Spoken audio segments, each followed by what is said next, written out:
Did you ever stop to think that you can be your own Warren Buffett? I'm Raghee Horner, and I've been trading for 35 years, and I'm here to tell you, you absolutely can. The first thing we have to start off with is the mindset of longer-term account growth. This isn't day trading. This isn't swing trading. There's a time and place for that. But there's also another aspect of trading that you may not even realize that you're participating in.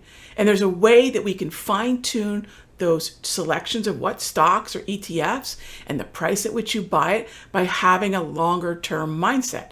So the first thing is, how are we deciding that we want to get into a stock or an ETF? Well, the first thing is maybe there's a headline, maybe there's a news story, maybe it's a stock you want to own.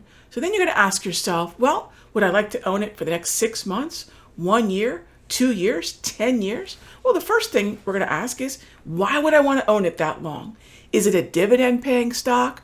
Is it a stock that I think could triple or even quadruple in the next 5 or 10 years? So there's always got to be a reason.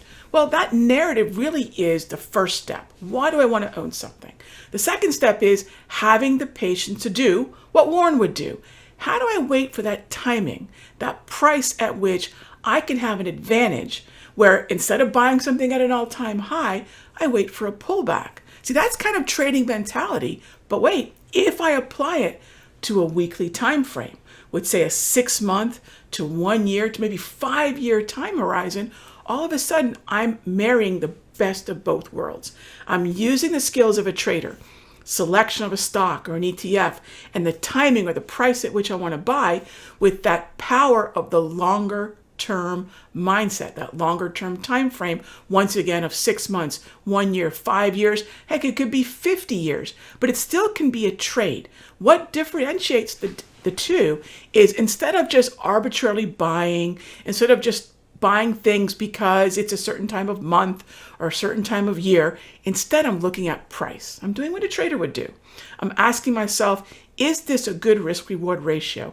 Is this a price where I can really dig my heels in and hold it for the next 1 year or 10 years? The next thing I want to do is make sure that I'm not looking at a 1 minute chart or an hourly chart or a daily chart, but rather I'm looking at a weekly chart.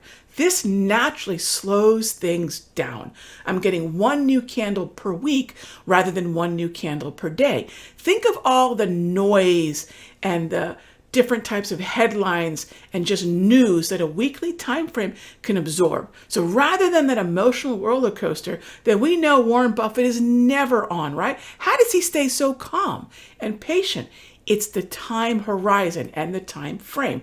He's looking at far more slower moving price action. In fact, Warren Buffett said many times, he really only looks at the close.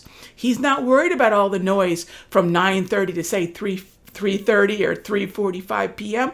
He's really looking at the close, that last ending sentiment. So if we look at a weekly chart, all we care about is, how does that week end? What did traders or investors think happened to that stock just on Friday?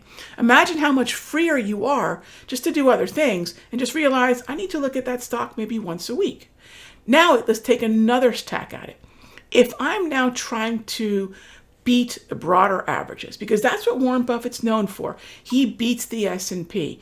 This is where, as a trading mindset applied to the longer term account growth goal, now I'm going to pick the very best stocks that can perform. So rather than dilute my portfolio with 500 stocks in the S&P, probably 400 of which really don't matter, I'm buying maybe 50 or 60 of the best performing, maybe even highest dividend yielding stocks there are.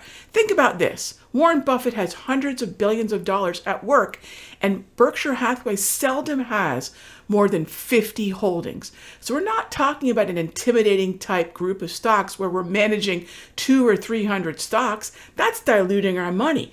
The next thing we can do, when we work on the timing, focus on a slower weekly time frame, now we're going to only look at the best of the best and give that the time to grow. These are the foundations. These are the building blocks of what makes Warren Buffett so great, and why and how you can be your own Warren Buffett. Hey traders, Raghee from Simpler Trading. Thank you so much for watching this video. Be sure to leave a like and a comment below. And remember, Subscribe and click the bell icon so you'll get notified of the next update. And when you're ready to join me for live trading, be sure to head on over to simplertrading.com. I'll see you in the next update.